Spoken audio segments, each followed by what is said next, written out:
team say?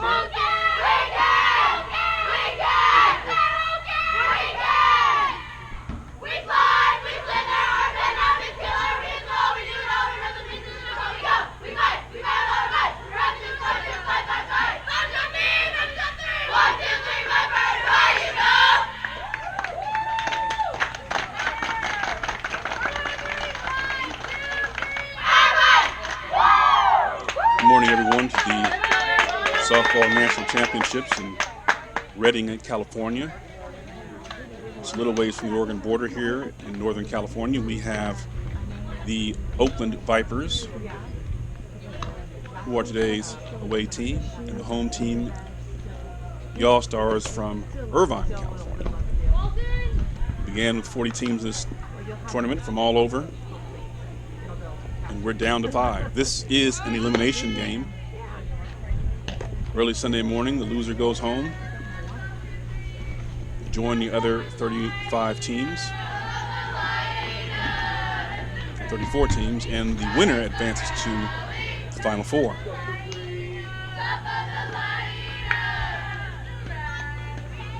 The Vipers begin with Etta Lowdy, number 23, followed by Mara McAvoy, Leah Bell, and Margaret Weaver. Etta Lowdy has been a spark plug all year long with her feet and with her back. She has flashed extraordinary power, hitting as many as 5 home runs in one tournament. Ball one. And she has not been found on the bases this year while attempting to steal a base.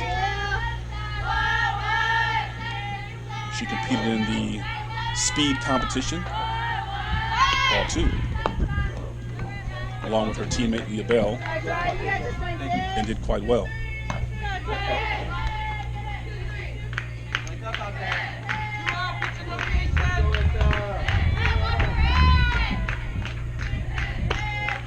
Ball 3, a little high, outside. The pitcher from Irvine seems to feature a fastball, changeup, and slight curve. Ball 4.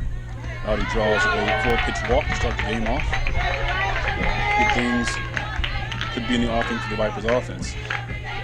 I say a slight curve because the movement of it is a little bit unpredictable. Sometimes the curveball has a lot of bite. Other times it stays too far in the zone and doesn't move enough. There's a first pitch swing by McAvoy. The ball is driven to center field. Center fielder scoots over, makes the catch, and Lowdy retreats back to first base. Up steps Leah Bell. With 1 out. Wouldn't be surprising to see Coach Klein put Etta Lowdy in motion to have her steal second or attempt to steal second. You assume that all catchers in this tournament are very good, but Lowdy, as I said before, is a very good base thief. Bell lifts this one right behind second base. Shortstop comes over, makes the catch for the second out of the inning.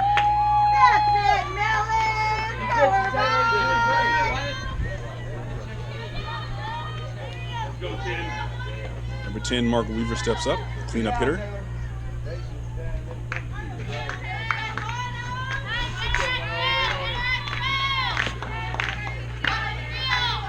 Runner takes off.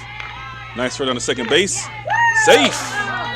Lowdy slides in. A nice pop-up slide. Safety in the second base. Now the runner's in scoring position for Weaver. She has not hit for a lot of power this tournament, but she has at one point been 7 for 10 even in hitting. And there's a ball that's hit to right center. And it's caught. She's unable to deliver. Heading into the bottom of the first inning, 0-0. The Vipers are going with Aaliyah Metzger-Irwin today. This is her first start of the tournament. Metzger-Irwin features 3 solid pitches. It is known for being very competitive and a big game pitcher, so we'll see if she can't deliver a solid performance here and give the Vipers a chance to come out with a win. Georgia Hallinan is behind the plate, number 28. McAvoy, number 2 at third. 23, Lowdy is at shortstop. 15, Tom Sachs at second base. Number 27, Ella Bergstrom is at first base. There's a ball hitting the gap. Lowdy scoops it up, throws it to first base. Bergstrom stretches it first for the out. If you see that again, you'll notice that as the ball is coming, Bergstrom extends towards the ball, and you'll also see the right fielder, Leah Bell, coming all the way over to ensure that if by chance the ball does get past first base, she'll be there to prevent extra bases. Well played by the Vipers defense. We've got one down.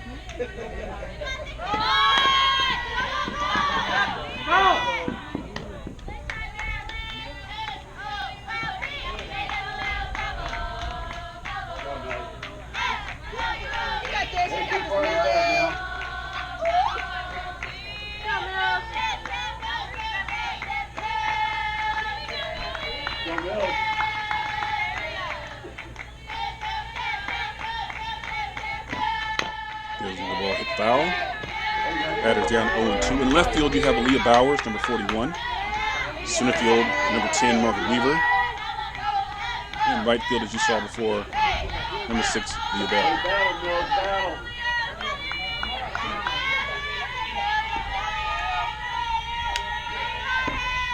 Oh, nice changeup. Drop third strike. Hallinan throws it down to first base. The second out of the inning. And recorded strikeout for Mesker Irwin. That ball just fell off the table. It looked like a drop. And the bite on it was extraordinary. So it looks like Mesker Irwin may have her complete assortment of pitches today. That appears like got away from her. Ball one. Go Jasmine, go CC Mama, go CC.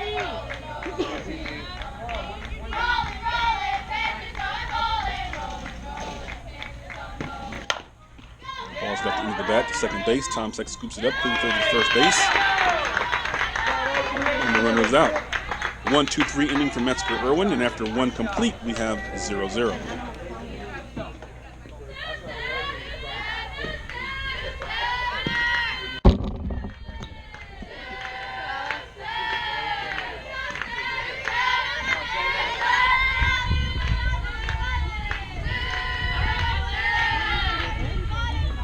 Bergstrom plays for El Cerrito High School in the spring and came over to the Vipers this summer for her first go-around. She seems to have developed a nice power stroke to the gaps. Has begun to excel defensively as well. Really growing as a player. This ball one high.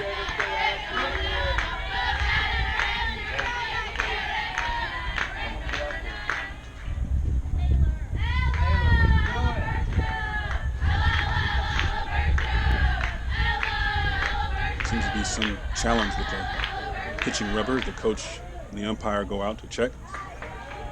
As I said, several of these Vipers come from teams around the Bay Area, mostly from Oakland. You have players here that attend Skyline High School, Oakland Tech High School, and some other local schools, Bishop O'Dowd and others.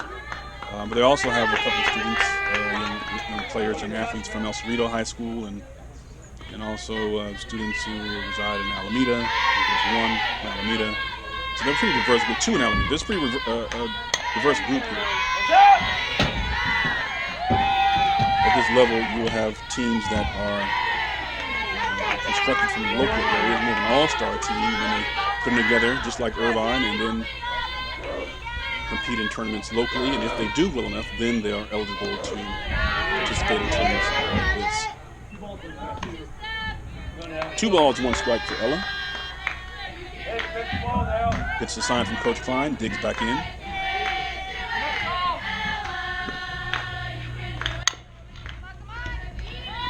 Nice play by third base. But she airmails it to first base.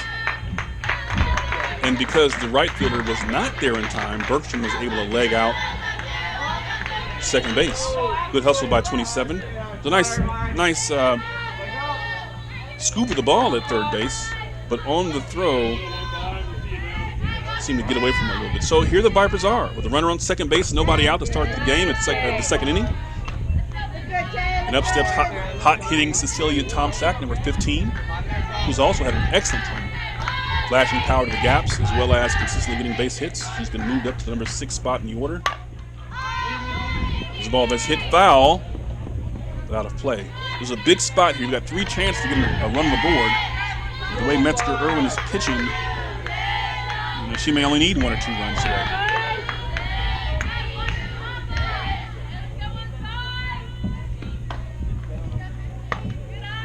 Oh, nice changeup. Floats in a little bit high. I'm not sure where that was. The umpire called it high. So we'll record it as a ball. Tomczak's job is to move Bergstrom over to third base, even if it means doing it with sacrificing herself and getting 1 out. With no outs, the runner on second, you want to make sure that you move that runner along.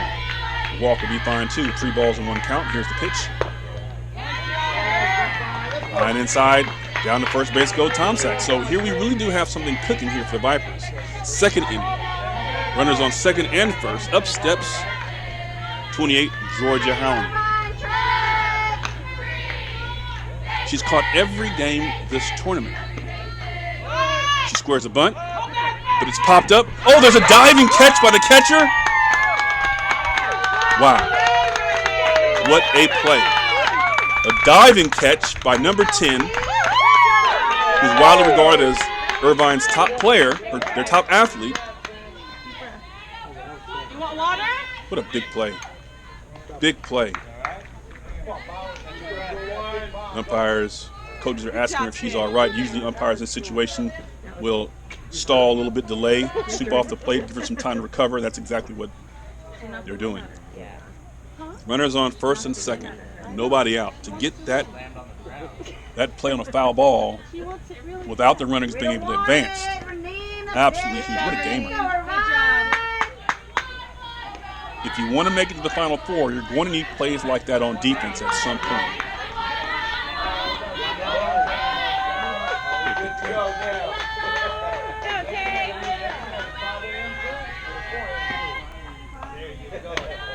First pitch is high. Up steps Aaliyah Bowers. As the old saying goes, big-time players make big-time plays in big-time games. And that's just what that was. There's a ball that's hit. Foul ball. Bowers has the same mandate here. She wants to move those runners move them along to second and third so that the infielder to the right, the infield hit to the right side or a fly ball can score a run.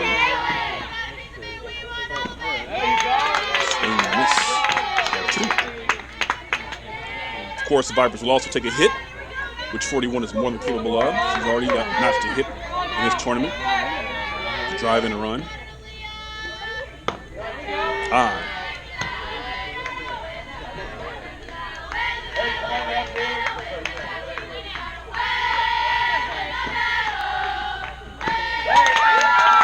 Swing and miss. Strike 3.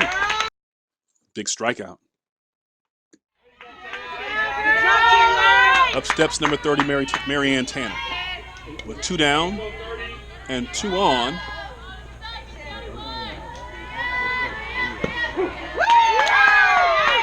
Off-speed pitch in the outside corner. It's a tough pitch. And it just dies on her. Look where that ball ended up. Near the dirt. Started off coming right at her and then just died off the table. There's a pop-up. And left center field. Center fielder comes over, hauls it in. And so after getting 2 on early, the Vipers were unable to cash in. And thanks in no small part to a tremendous play by their catcher for Irvine. And steady outfield play. Heading to the bottom of the second, the score is 0-0.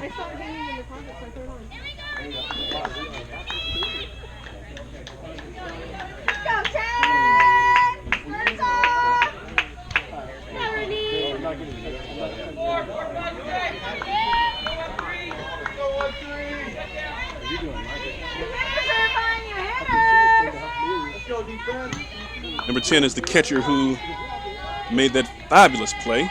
And as tradition has it, it always seems to work out that the kid who makes the phenomenal play on defense is up the first at bat on offense. I don't know why that's the case, but here it is. And today is definitely true. That was a tremendous play. Really tamped down the rally that was percolating from the Viper side.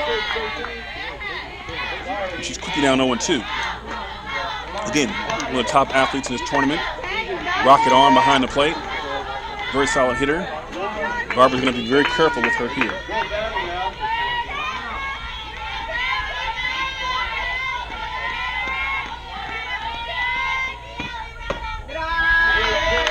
Mesker Irwin's hitting the spots that was intended to be outside. You notice how she's hitting the glove.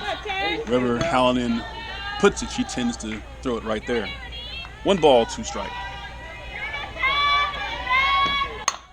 Oh, that's it well. It's hit high and deep. It's carrying. It is out of here. A solo home run by number 10. Puts Irvine up 1-0. Oh, what a ball. There's not a cloud in the sky, but that was definitely a bolt of lightning. Now, Mesker Irwin hit the spot. Look where Hallinan is set up. Notice that glove. That glove doesn't move. So Mesker Irwin is throwing it right where she's being asked to throw it. But number 10 just unloads. Extends across the plate, a short, compact swing. Quick to the ball. And that ball left here in a hurry. Fouled back for strike 1. So let's see what this does for both Irvine and the Vipers. Let's see how Mesker Irwin reacts to this. Usually when a pitcher is tested for home run, we really find out what they're made of. The Vipers will either stand tall here or they'll begin to back down. Ball's in the dirt for 1-1. Again, as I said, she's hitting her spots, which is all a pitcher can do. And so Hallinan and the coaches are going to have to be on the same page about where exactly is the best place for these pitchers to go.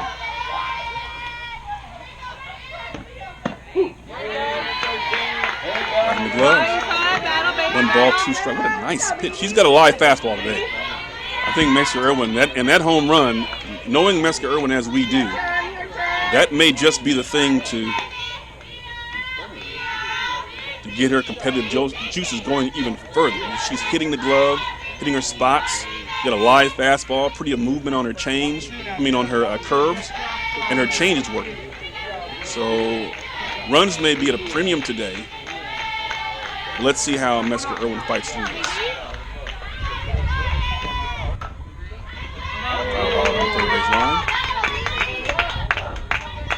McAvoy tries to reach across to get it, but is unable to. It's a little too far outside of her reach.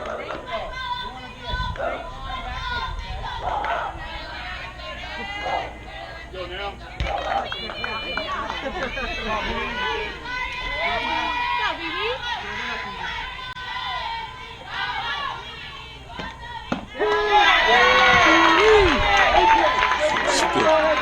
That ball. Now we got to see this again. You'll notice this ball's coming right towards her, but it's headed towards the middle of the plate, but then it just dives towards the inside. It crosses the upper left-hand corner of the plate. And the umpire rings her up. Look, umpires wake up in the morning hoping that somebody will take that pitch. Again, wherever Hallinan puts the glove, Mesker Irwin is pounding. She quickly gets ahead of the next batter. No balls, 1 strike. We've got 1 down. Scores 1-0 Irvine. He's asking for the inside corner. That one missed outside with an off-speed pitch to the outside.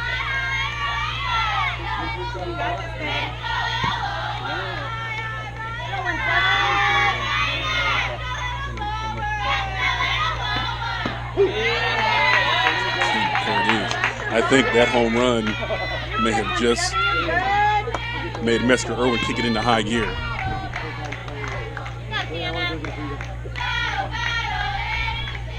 Hallinan sets up on the outside corner of the plate.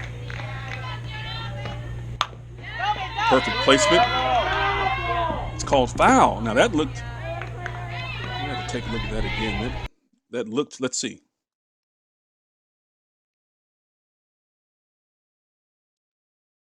Oh, that's a tough call, but he's right there, and that's his call.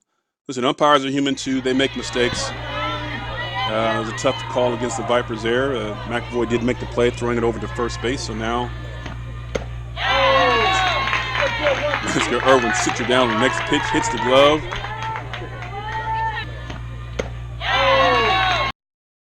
Nice little curve outside. Take a look. It starts there and just dips outside.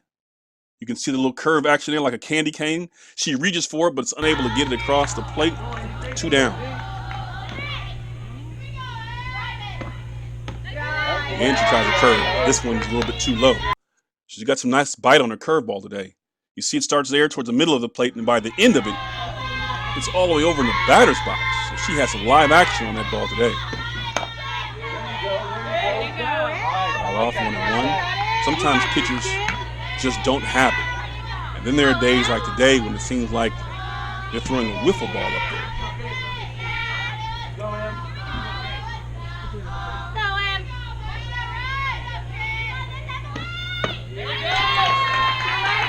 Strike 2.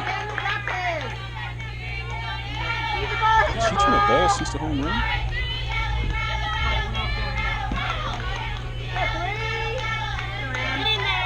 He's throwing 1.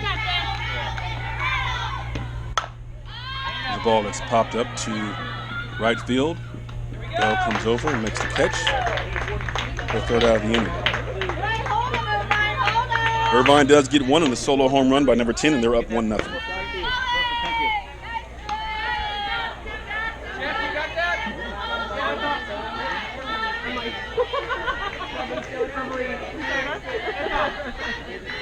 After that home run, Mr. Irwin threw 1 ball and 10 strikes. An assortment of pitches. You could say she's locked in, that's for sure. And now here come the Vipers to try to get that run back.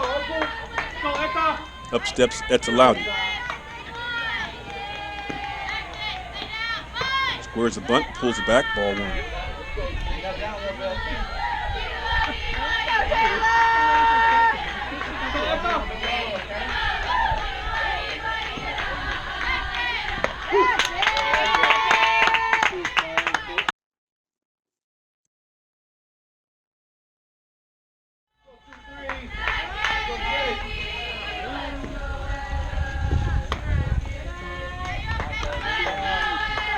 High, 2-1.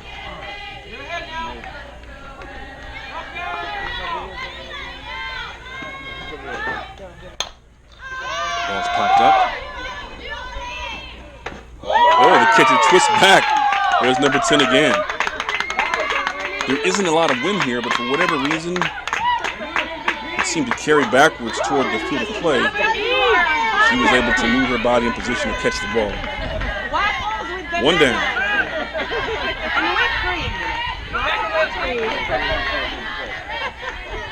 Good job, kid.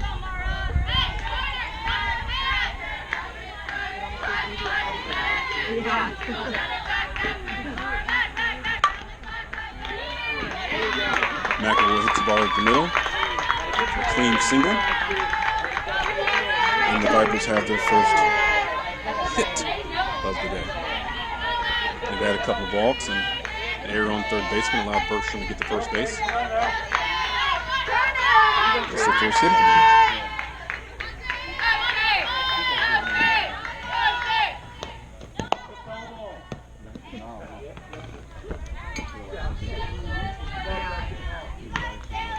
I thought that hit Bell for a second, but it didn't. Hit the knob of the bat for a foul ball. Strike 1.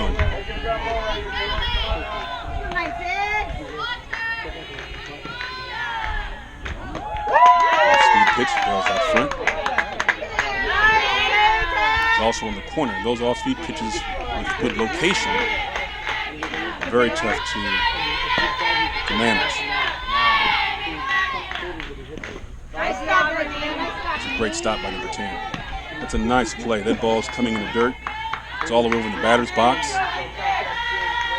She moves her whole body over to the right. She doesn't reach out with her glove. She moves her body over, squares up, and blocks it. There's the ball fouled back by Bell. That type of work by the catcher gives the pitcher more confidence in the pitches that they can throw. They don't worry about the ball diving too much or going left or right or high or low. They can trust the catcher will be there to block it.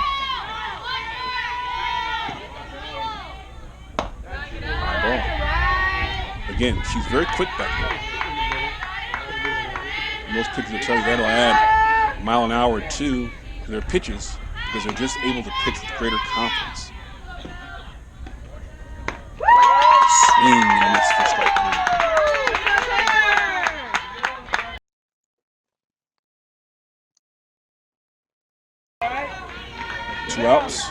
One on, first base. Up steps number 10, Margaret Weaver.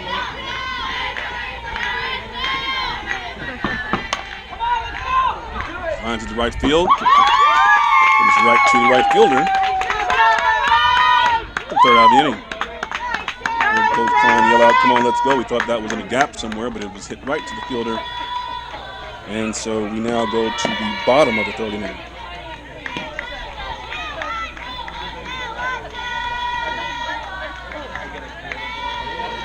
Score is still 1-0. The only run coming on the home run. Irvine's cleanup hitter.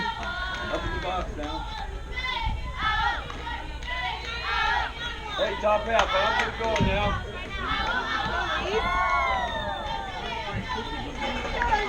Nobody better, nobody better. Let's go, Oakland.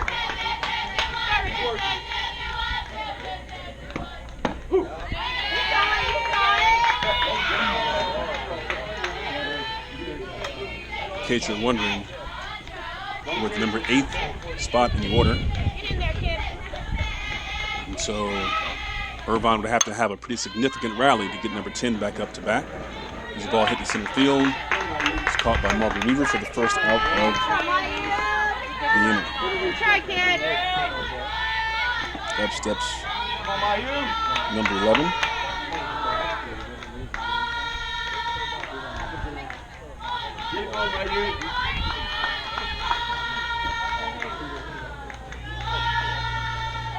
Squares a bunt.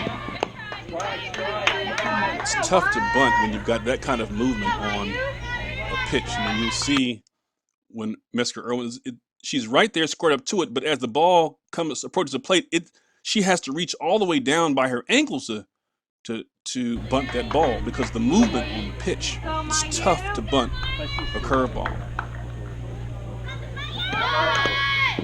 Tries again, and again she's foiled. That ball was a little bit high as well. It may have been a curve, it could have been a drop, but there was enough movement on that first pitch that it threw her off. Now with 2 strikes, you're likely not to see a bunt. She'll be swinging away.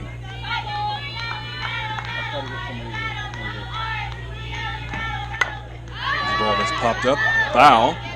Bergstrom comes over and makes the catch for 2 outs. That just goes to show you where the Irvine coaches, where they're thinking. They just want to get base runners on. This pitcher looks like she's settled in. She's throwing the ball well. They just need base runners. So if it's a bunt to get a run around, they'll do that because Mesker Irvine has really settled in.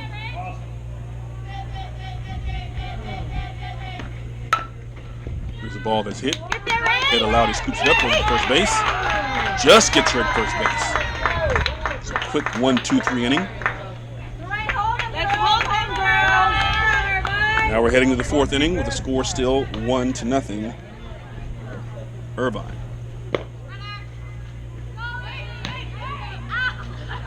We're moving along pretty quickly here. Good defenses tend to do that. You had good pitching and good defenses. You don't have a lot of walks, and so this game is already halfway over.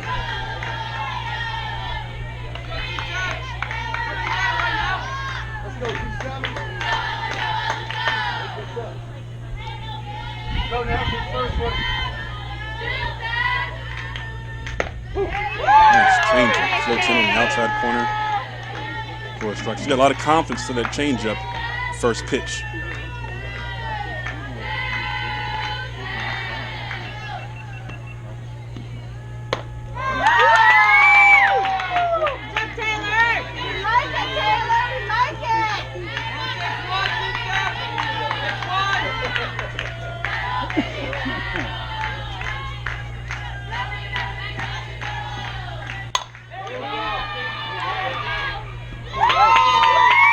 Field brings it in. The first out of the inning. Good contact by Bergstrom. Up steps number 15, Cecilia Tomsack, to be followed by number 28, Georgia Hallinan.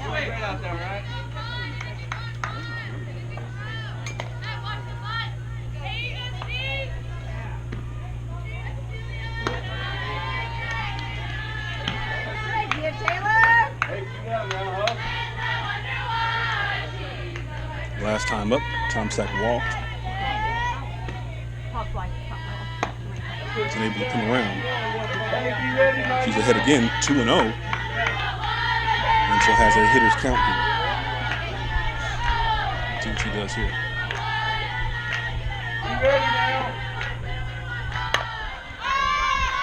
She pops it up to second base.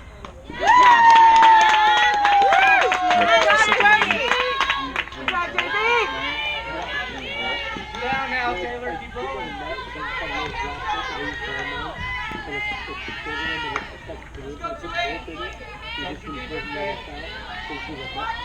Number 28, Georgia Hallinan steps up. Last time she grounded out. Well, she bunted, I should say. And the catcher made a diving catch to her left to really settle down a Viper rally. It's a really unfortunate play for the Vipers, but a great play for Irvine.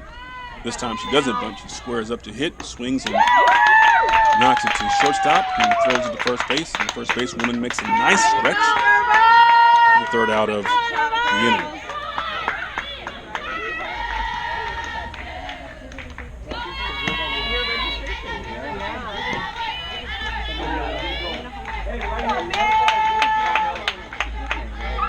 Heading to the bottom of the fourth, still a 1-0 score. And both defenses seem to be playing at a high level. Pitchers seem to be locked in. And none of the batters, except for number 10, seem to be able to get untracked.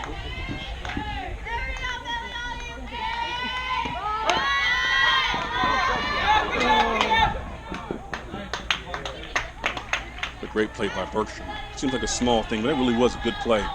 With a runner barreling down first base, she had to make a decision of whether or not to go for the ball, let it go foul. She had judged the angle of the ball. Tomczak scooted over from second base to cover first.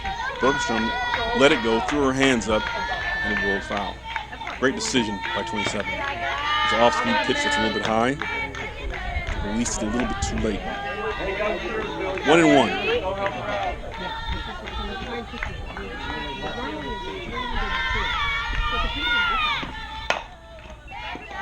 Ball sent right to Bergstrom, who steps on first base for the first out of the inning. Again, you see Mesker Irwin really hitting her spot. She's a bulldog right now out there. She's throwing the ball hard with good movement. She's hitting her spots. She shows no ill effects of that home run. She seems to have really borne down and tried to keep her team in this game as long as possible, hoping that her teammates can rally offensively. Foul ball. You got this, CC.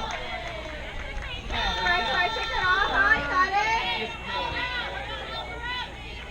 All right, CC, take it off. See ya.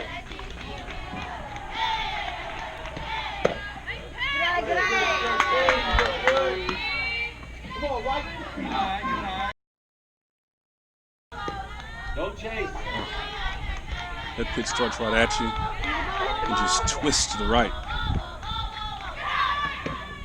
The ball is hit to shortstop, who's unable to get a handle on it and kind of kicks it a little bit. Well, that happened to shortstop. She made a nice scoop, but wasn't able to get the handle on it. She had to get that ball to the glove quickly as that runner was scooting down first base. So that'll be an error on the shortstop.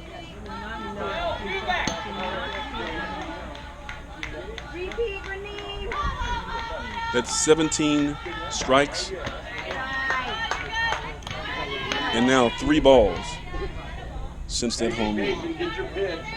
That's phenomenal.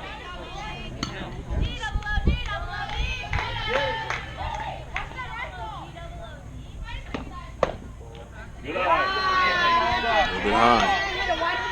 Yeah, I may have jinxed Mesker over here. Hey, gotta be your pitch, guys. Gotta be yours.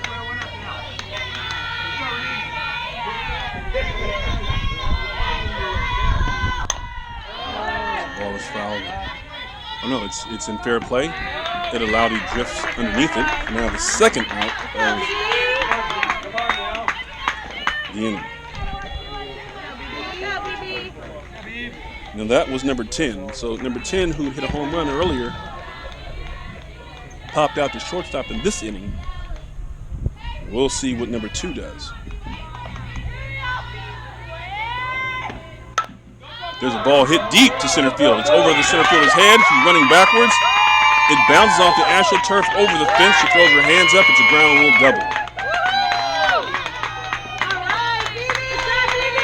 Now that runner started at first base. On a ground rule double, she'll have to go back to third base, I'm assuming, unless they're saying she had already passed third base and was heading home. In that case, they would give her the extra base. I don't think she got that good of a jump.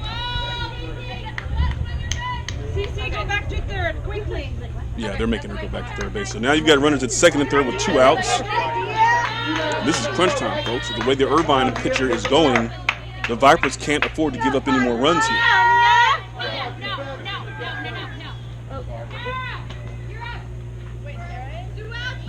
Accordingly, their coach is bringing in a pinch hitter to take advantage of this opportunity.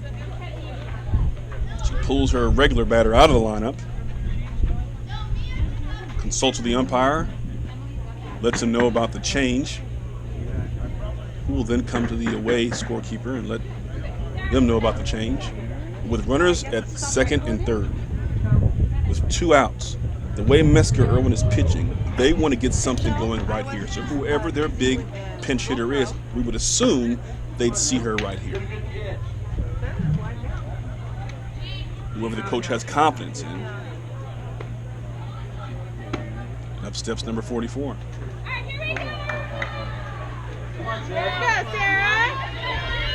Here's a big moment for you folks. Bottom of the 4th inning, 1-0 ball game, 2 outs, 2 on.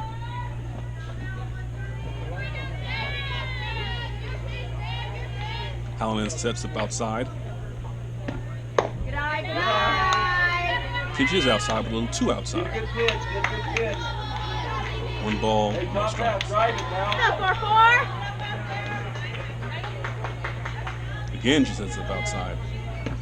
And again, it's outside, but a little bit high.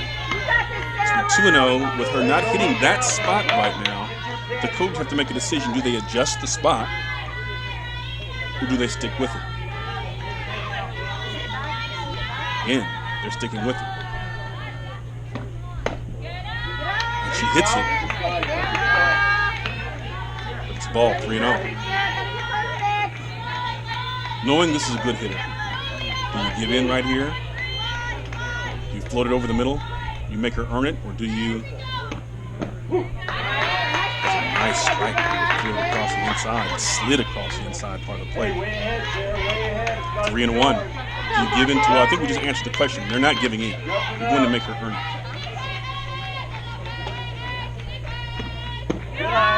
Tried the same pitch.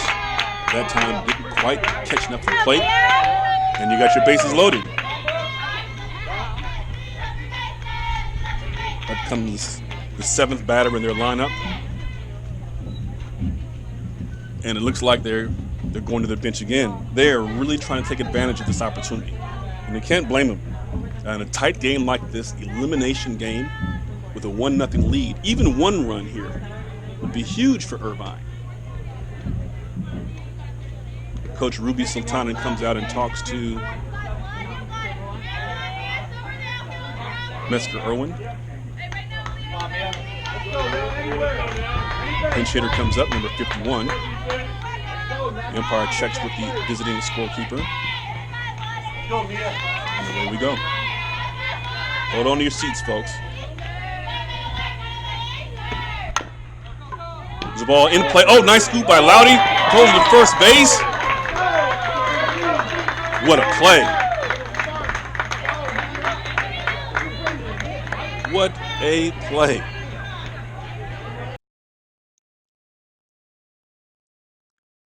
He charges and gets a short hop. And in one motion, throws to first base. Bergstrom with a nice stretch. And they get the runner out at first. And as a result, still 1-0 heading to the 5th inning. That was a tremendous play by Ed Allowed. That ball gets through where there's a bobble or anything at all. It's at least 1 run, and with 2 outs, you know the runner would have been running at the crack of the bat. So there's a possibility that even if it was a small infield, a small play like that, barely getting through the infield, they may have been able to score 2. There's a strike in the outside corner. This pitcher is not the fastest pitcher in the world, but she is hitting her spots. She's a pitcher, not a thrower. It's a big difference. Up steps Paige Tomono, one of the Vipers' top hitters. This is a big spot. You see Klein is he's looking for answers. So he's making adjustments on the go. Tomono, he has to decide when to use her. He figures now is as good a time as any to get the team off to a good start this evening.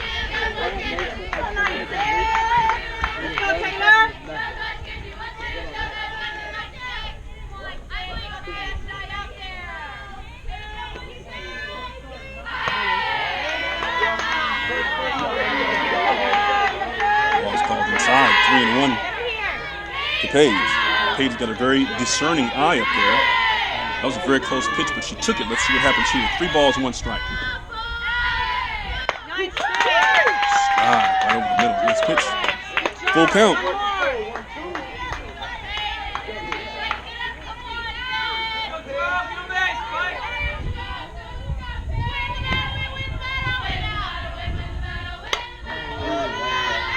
Two strikes, she expands her zone. She may have swung it ball 4 there. But nevertheless, she lives to fight another pitch. Still 3-2.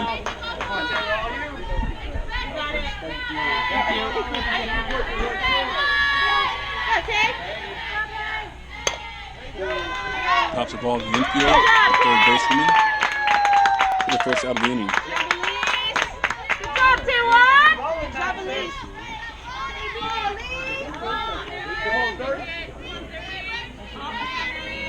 Up steps Marianne Tanner, a pinch hitter. So now Coach Klein is also using his bench. He's getting his players into the game and using them at strategic times. Tanner plays outfield and first base.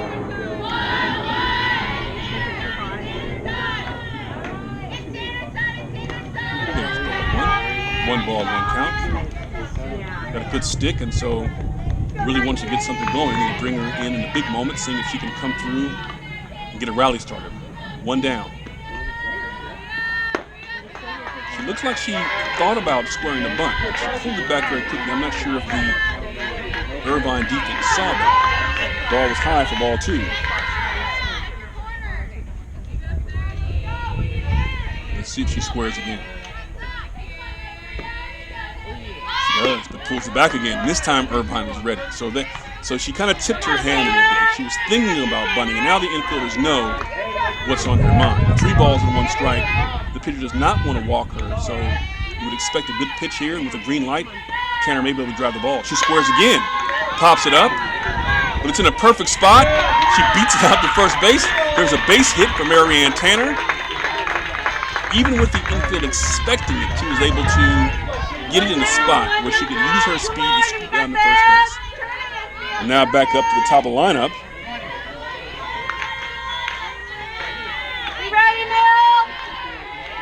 With Ed Allowed.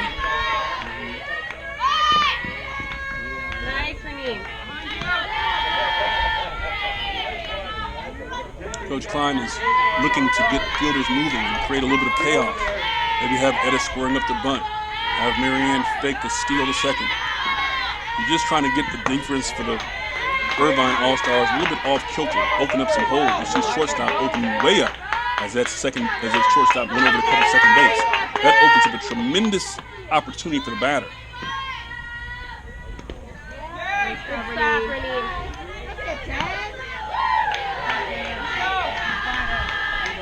While she's worried about Marianne Tanner and a bunt, it's all of a sudden 3 balls, no strikes.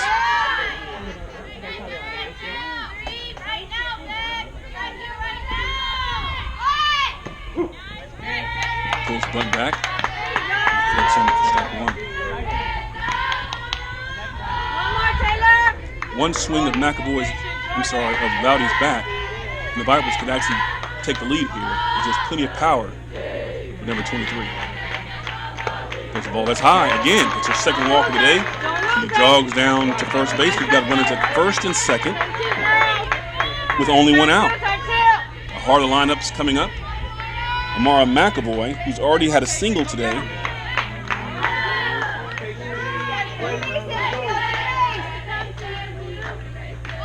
Digs in.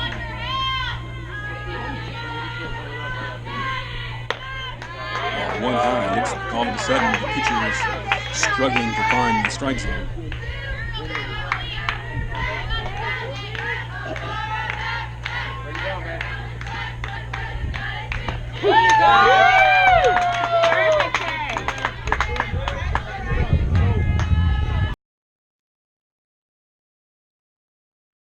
Very close. I'm not sure if it was on the swing or the call.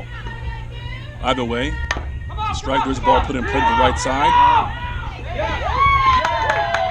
Second baseman chooses to go to second base to get that middle runner, and she's not in time. Etta Loudy, with her speed, was able to beat that out.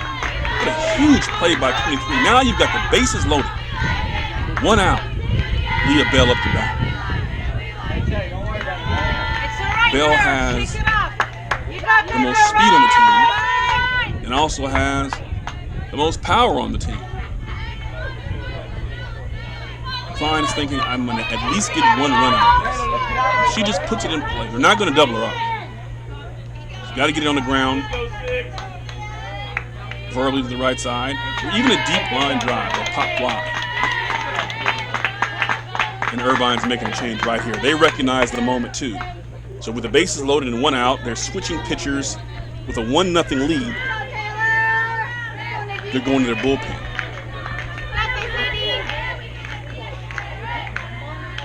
Tanner at third. 15 for 96 on the mound. 15 for 96. Loudy at second. Thank you very much. McAvoy at third. One out. Bell and Weaver and Bergstrom coming up. I think the Vipers are getting everything they want right here. You've got an opportunity to tie this game up and potentially go ahead. They're really studying the pitcher. It's a different cadence. Her windup is different. Her speed is different. Not sure what pitches she throws. It's coming in there pretty quickly. It's interesting going from slower to faster as opposed to faster to slower. Different coaches have different philosophies about what the order should be. This catcher is amazing. If you see her, even on warm-ups, she gets her entire body in front of the ball if it's in the dirt. And she uses her chest protector to knock the ball down. Very fundamentally sound. And of course, her home run is the only one on the board right now.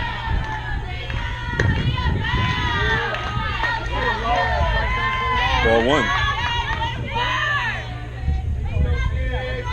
Let's go, Nadine. You got it, kid. Here we go. Come on, Nadine, you got that. Go, kid.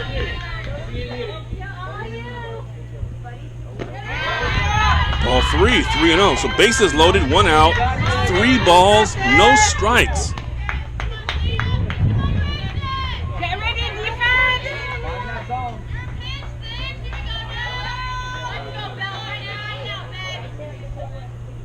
Yes. That looked like a red light. Good job, Nadine. That looked like a red light. Well, Bell was probably looking for a walk there. Got the signal from the coach, and so she took that pitch. The free pass was not in the offing, so she's going to have to earn her way to first base. Here you go. And now she pops it up behind second base. Yeah. The shortstop dives for it while the center fielder comes over the top, makes the catch. No runners advance. Nobody scores. Oh my. Up steps 10.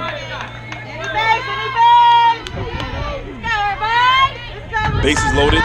2 outs. Down 1. Oh, she gets the call on the outside corner. Wow, that's a tough call. Good pitch. Right on the outside corner. Let her know I'm not giving in to you. Let's take a look at where this pitch is. Hey, and great framing by the catcher. She moves it back inside. So now Weaver's probably out of sorts a little bit, and she swings the next pitch. It goes at the middle, and they get the fielder's choice at second base. Wow. Wow. What a sequence.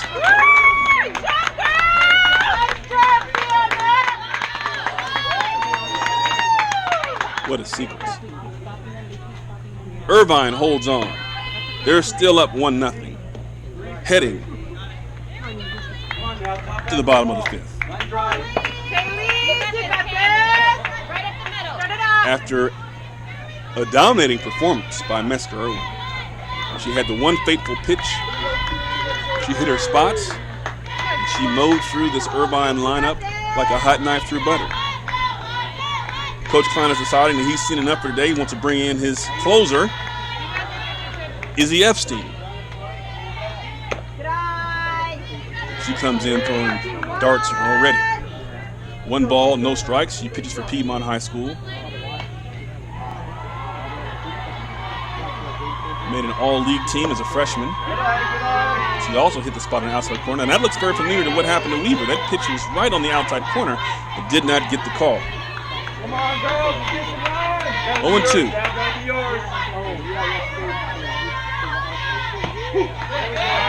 There's the call. 1-2.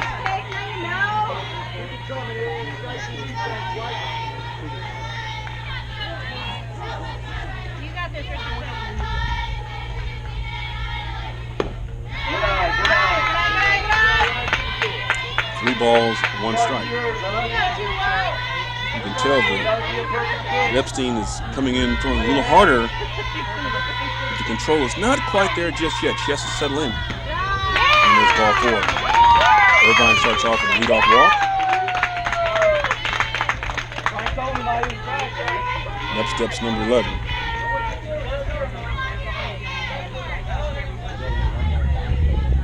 Who is the 9th batter in the order.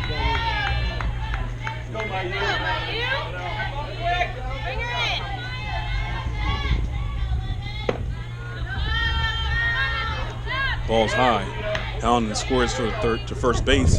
Bergstrom slides over and gets in position to receive the throw, and Bell hustles over to the backup. What people don't know is when there's a runner on first base like this, the outfielders are expected to cover in case of a throw. There's a ball that's hit the shortstop. Loudy on the run gets the ball, throws to Bergstrom. You see Bell backing up. We've got 1 down. So that batter did a job, moved her over. And now they flip the order to the top again, and here comes number 23 to see if she can capitalize on the runner being in scoring position. These outfielders for the Vipers log frequent flyer miles. When that batter is up and there's a runner at first base, the right fielder, after every pitch, backs up first base so that if there is a throwdown, she'll be in position in case it gets passed. And likewise, at third base, the left fielder is backing up when there's a runner on second base. They want to make sure that the play's backed up. They don't want the shortstop necessarily covering. You need her in the hole. So unless there's a bunt, they're depending on that left fielder to back her up. Nice pitch, strike 1, fastball, outside corner. Well, that's not a fastball, that's a curve. A nice motion on that pitch. Nice pitch, had a bite on it. Same pitch, off the end of the bat, dribbles to the shortstop, moves to second base. Barely. Tom Sack barely gets to the first base. What a close play. Good hustle by the batter. And that's what that curveball will do. It'll get them off the edge of the bat, off the end of the bat, and force them to hit a little line drive or a little flare or a ground ball to the right side. Runner has moved to third base. Here we go. Hey, not too good. Here we go, 2-2. You got this. Come on, Millie. Bring her in. Millie better, Millie.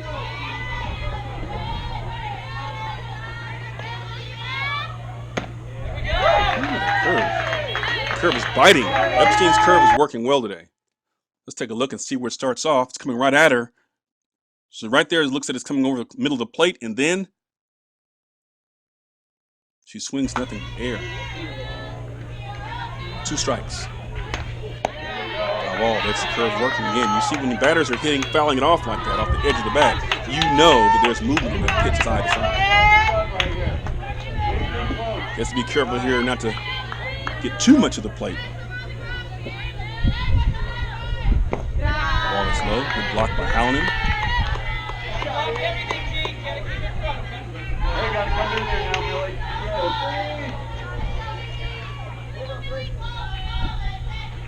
Hallinan sets up outside. Oh. Izzy Epstein hits the glove. Yeah, that's something else that Hallinan has to do is get used to the movement of a new pitcher. There's going to be the possibility of a cross-up, especially with the pitchers having a repertoire of pitchers that move across the plate. It's a ground ball, third base. She flips it home. Not in time. Runner safe. There were 2 outs on that play. McAvoy probably thought that was her best chance. Instead of going to first, she goes home. A nice toss, but just a little bit too late, and the runner scores. Bring her home! CC, you got this! 2-0.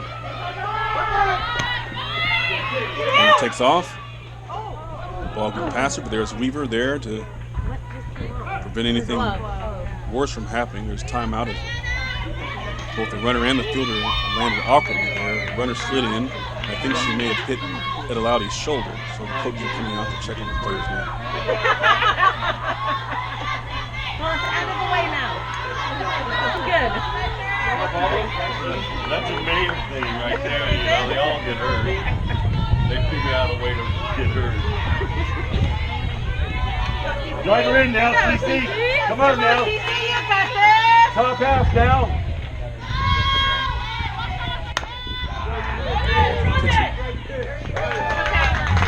Coach Klein saying flip. He had experience this tournament with those balls being airmailed to first base. But this time it worked out just fine. Epstein throws over to first base. Third out of the inning. Now we go to the top of the 6th inning. The Vipers are down 2-0. With only 6 outs left to stage some sort of a comeback here to catch up to this Irvine team. Irvine's playing good defense. They put in their top reliever. And so the Vipers have an uphill climb ahead of them. Here we go!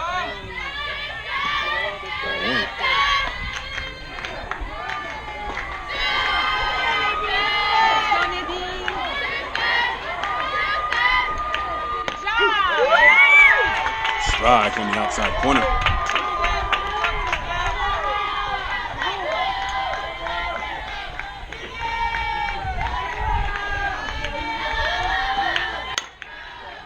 Ball hit to the left side, third base, scoops it up, throws it over to first base in one fluid motion. We've got 1 down.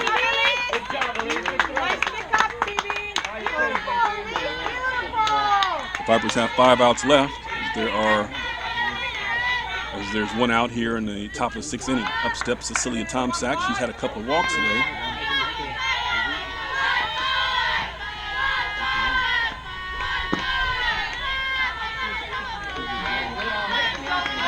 She had a walk and ground out, so Tomczak will try to get something started here. Top of 6th. A little bit inside. It's way ahead, 2 balls, no strikes.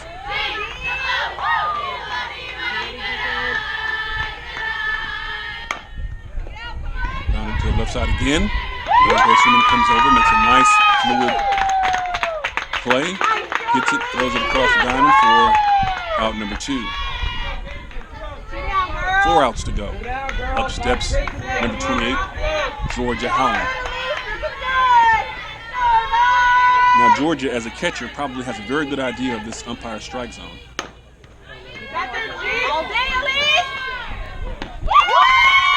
like the 3rd play in a row for the 3rd baseman, but the umpire called it foul. He says it hit the plate. We got you excited.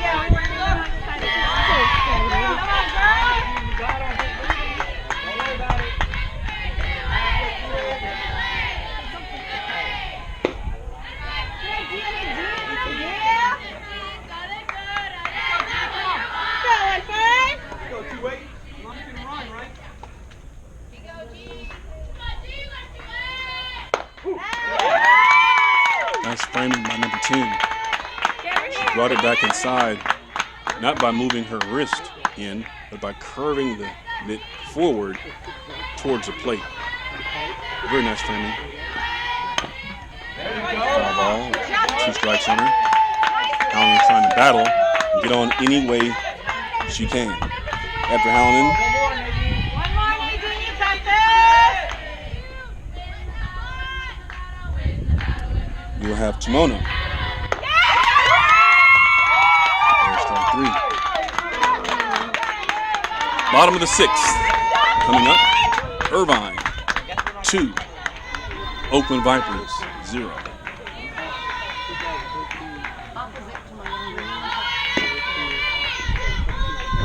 Go, 10.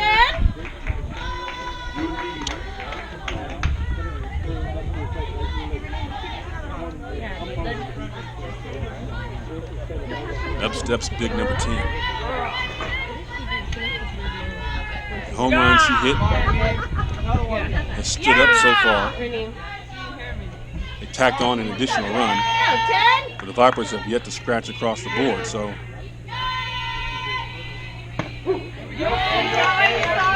strike 1. I believe it was a solo home run at the beginning of an inning. This could be deja vu all over again. We're not sure if they'll pitch to her. I'm sure there's some discussion in the dugout about whether or not they even want to pitch to number 10 right now. And she pops it up to left field Nice try, kid. Close. for the out.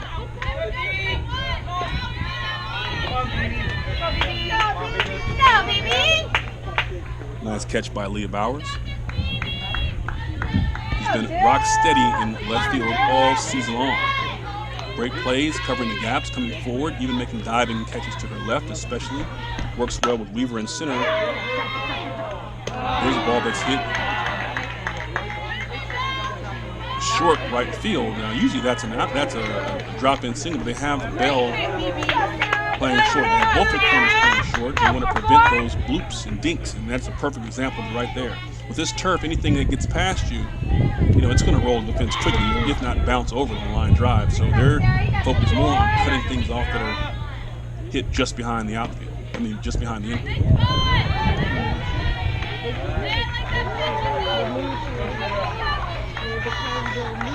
Catch off the ball. 1 ball, no strikes, 2 outs, bottom of the 6th.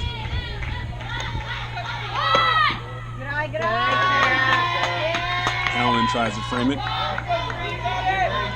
Umpire doesn't bite. 2 balls, no strikes.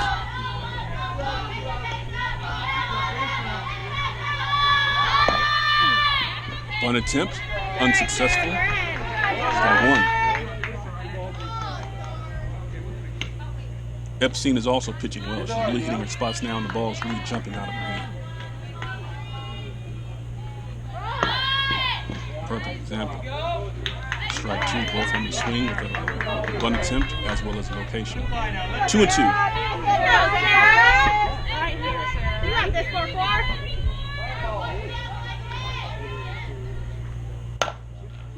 Foul ball. You see she's a little bit late in the pitch. That's the velocity of Epstein right there. She was on time. She was on plane with the ball, but her timing was a little bit late. She's yet to adjust to the speed, and so she fouled it off to the right.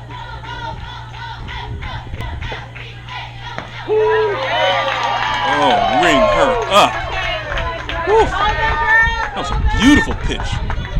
Across the inside corner to the front of the plate. Right down the middle, and then slides across right here, right across the inside corner. Look at that. And drops right in the glove. Now it's there, but it's slid across there, so it's where it crosses the plate, not where it ends up. That is a perfect pitch. And like I say, umpires wake up in the morning to hope batters will take that pitch. That's when they get to make their call. My goodness. He's featured some outstanding pitching. Good defense. Irvine's had some one big hit, and then another run that was manufactured.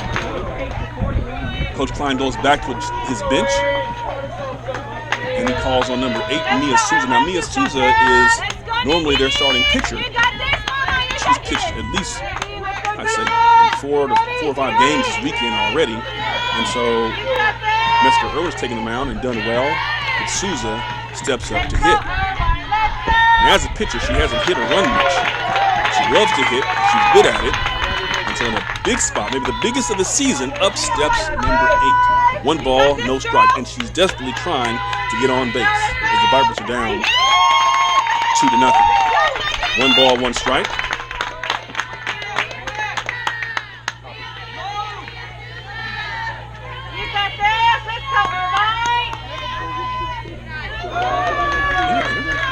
That hit her. That hit her. She goes down to first base. They ask her if she's all right. She says, heck yeah. Yeah, lead off base. Didn't hurt that badly.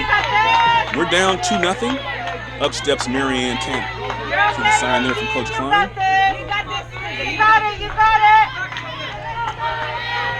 Last time Tanner bunted her way on base. That's ball 1.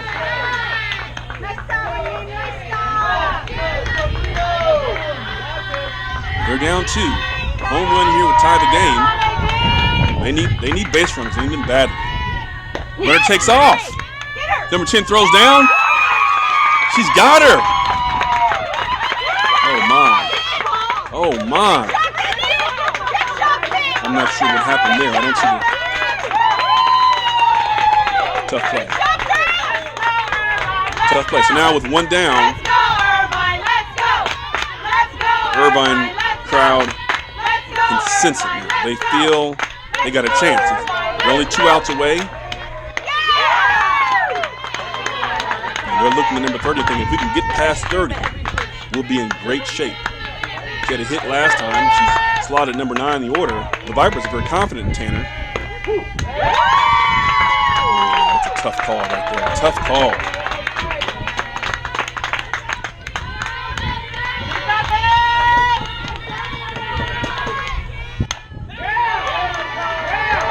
Here's a ball to right field for a base hit.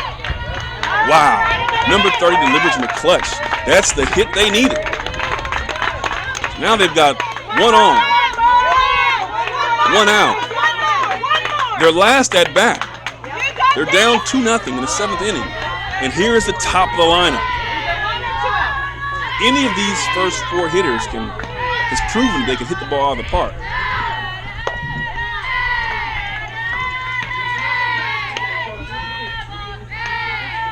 Ball 1.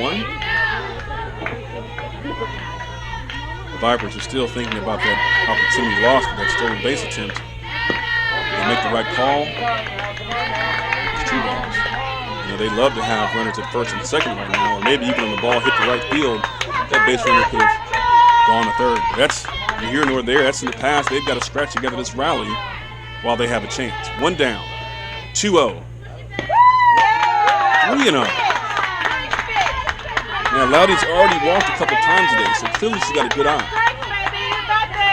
She's not quite as aggressive as she has been in the past, but she's getting on base, and that matters right now. There's ball 4. You've got base runners at first and second. 1 out. 2, 3, 4 coming up.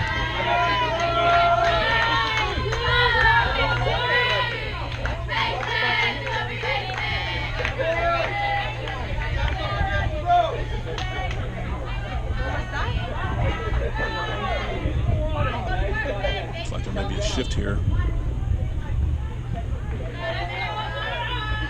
And if you've got something in the bullpen that you want to use, it's now or never. Both teams are pulling out all the stops. Hey, good job, Nadine. Good job, kid.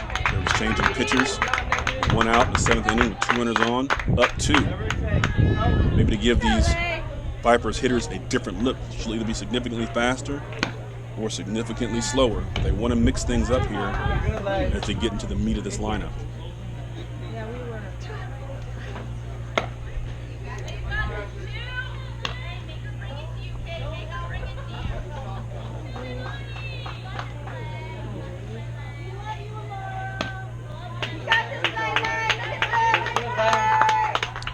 Now trying to time this pitcher.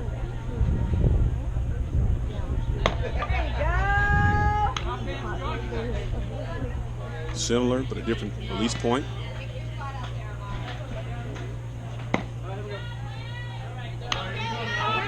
Steps McAvoy. Without much of an opportunity to study the pitcher, except for those few warm-up pitches, McAvoy is going to have to make the best of it here.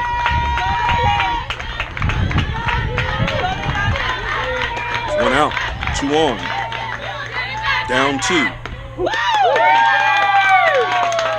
There's a called strike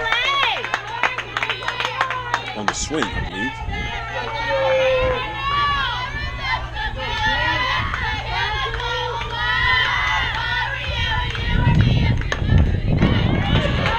Strike 2, quickly down 0-2. This pitcher's come in and jumped ahead of the batter very quickly.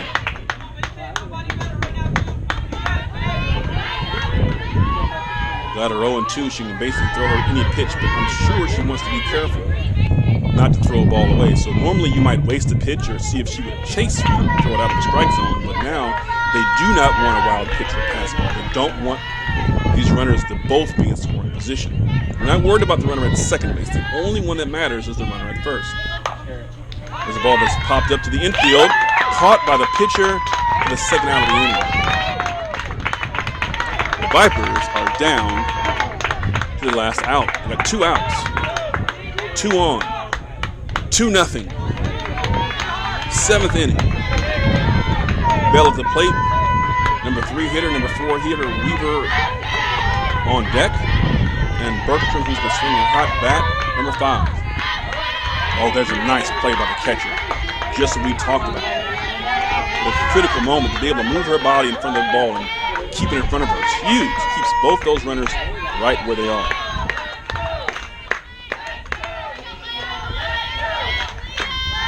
Two outs. That ball's flared out to the right side. She doesn't get it. And Barrel beats it out. She backdoors to the second base. The runner's out. The runner's out at second base. That's a ball game, folks. Bell was safe at second, but they backdoored the runner at second base who overshot. And that's it. Wow. What a tremendous, tremendous play. And that's your ball game. Let's take a look at it again.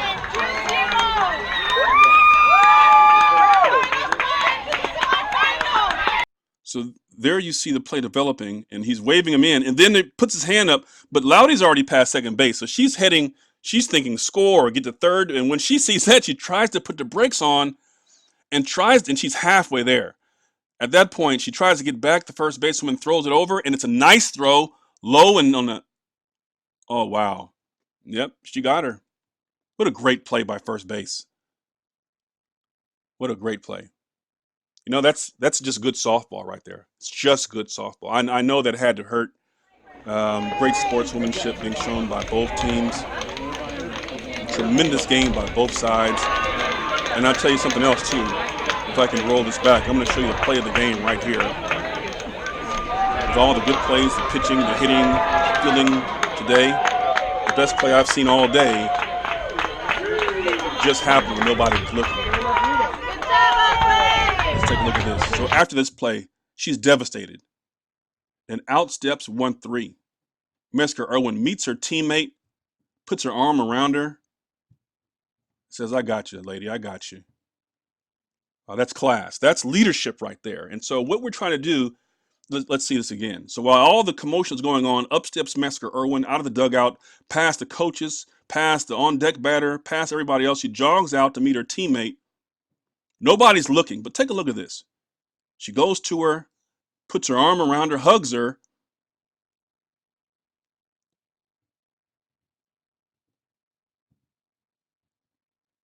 Says, I got it. Don't worry about it. Wow, that's beautiful. That, folks, is why we have our kids playing softball. The character it builds, the leadership it instills in these young people, to be able to handle ups and downs all the same. We'll be playing semifinal, but we don't know who yet. That's nothing but class by 1-3 after she pitched her heart out today. Great pitches, but her best pitch was right there. I'm sure Loudy appreciates that. And so Irvine makes it to the Final Four. They will play in about 30 minutes. I believe they'll be taking on the San Lorenzo Heat. And the Vipers will pack their bags, think about what could have been, and head home. They have nothing to hang their heads about. They had a fantastic tournament. They finished at 5-2 and in 5th place. For now, Irvine earns a ticket to the Final Four with a 2-0 victory over the Oakland Vipers. Can you do me a favor?